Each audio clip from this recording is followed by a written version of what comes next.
Well, and there's a vocal crowd out there that's saying Simons is going to come off the bench, to which I say, what are you talking about? $100 million is not happening. I would actually kind of like that. He would be an amazing super sub scorer, but it's never going to happen. No, the financials, it doesn't make any sense. No, they invested in the kid for the future. They're only either going to keep him or keep him. That's it. There's no options, right?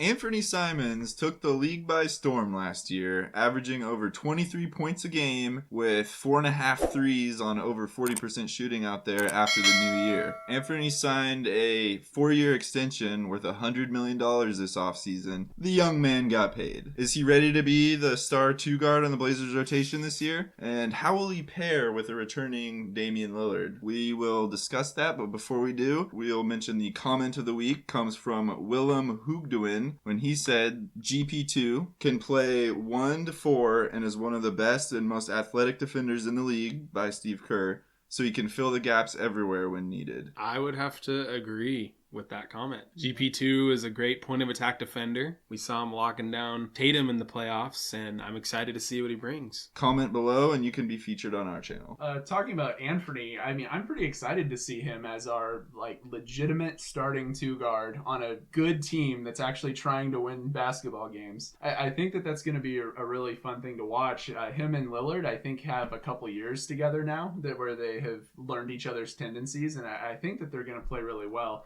Hoops Hype actually just came up with a list of their 25 top shooting guards, and they had him at number 16 above LeVert and Lou Dort and Seth Curry and Norman Powell. And they had him as a legitimate 2 guard. I'm pretty excited to see what he can bring that maybe we were missing with Norman Powell and some of the CJ. Yeah, I mean, I don't avoid it. Don't dance around not saying his name. He wasn't rated higher than CJ on the list. CJ is an excellent scorer, but I do think that Anfernee's athleticism gives him the ability to play defense at a higher level. Yeah, that's one thing that is a big question mark, I think, going into this season is what exactly he'll do under Coach Billups defensively. So the thing that I look at, you kind of spoke to it at the end. He's very athletic. He has room for growth on the defensive end. Can he put it together? I know Billups is probably drilling it into him, saying, if we want to compete, you need to be good on defense. You have to. We saw it with Dame and CJ time and time again. You have 2 traffic cones out there on D. It's impossible to overcome unless you got, all-world defenders on the interior. I think it's make or break for the pairing if Simons can improve a little bit on defense. Mm-hmm. Now, that's not to say that they're going to play all their minutes together, Dame and CJ. Right. We're going to see GP2, Anfernee, Hart, Dame and Simons. Yeah, you said CJ. Dame and CJ. Look at that.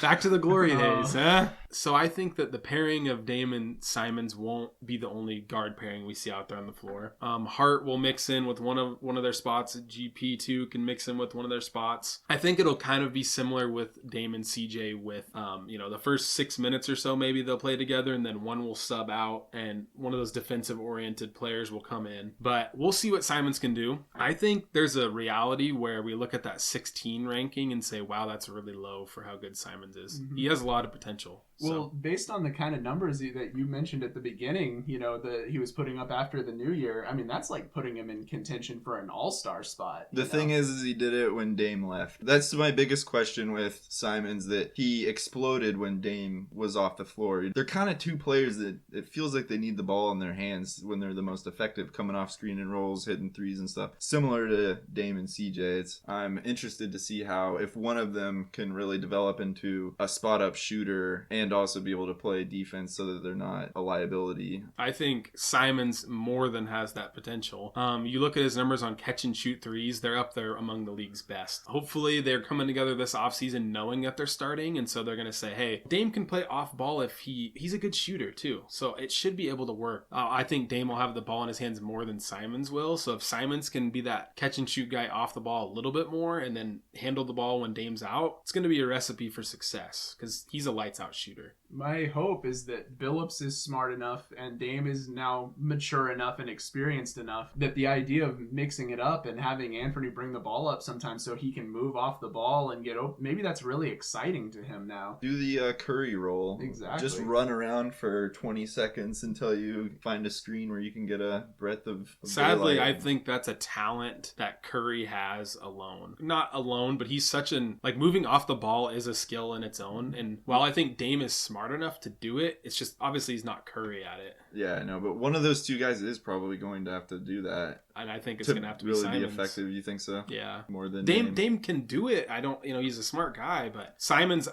can catch and shoot. We've seen him be able to succeed in that role at least. It does seem like they're at their best, though, when they have the ball, can look at the rim for a few minutes, take a few rhythm dribbles, get off of a screen, get a little inch of daylight, and pull. And I think that's kind of going back to what Colton said. I think that we're going to see one or the other a lot. And we have enough pieces this year that can play a range. GP maybe being able to play 1 to 4, Watford maybe being able to play 1 to 5, like you said. I think we're going to have a lot of mix and match opportunities. I think Billups is willing to try those combinations. So it'll be really interesting to see. It is tough wrapping up to $100 million into a player that you question whether or not he can play with your star player, like that you'd rather have them play at different times. But I'm not a pessimist here. I do really hope and think that they can be successful. I just have concerns. Well, and there's a vocal crowd out there that's saying Simons is going to come off the bench, to which I say, what are you talking about? $100 million is not happening. I would actually kind of like that. He would be an amazing super sub scorer, but it's never going to happen. No, the financials, it doesn't make any sense. No, they invested in the kid for the future. They're only either going to keep him or keep him. That's it. There's no options, right? I mean, they might trade him if a crazy player came along, but he's going to start. That's just how it goes. And he wants to start. He's at that point in his career. He just proved it. He proved it last season that he's ready to start. So how will Anfernee Simons fit into the starting lineup next year? What do you guys think? Comment below. Let us know. Thanks for watching. Bye.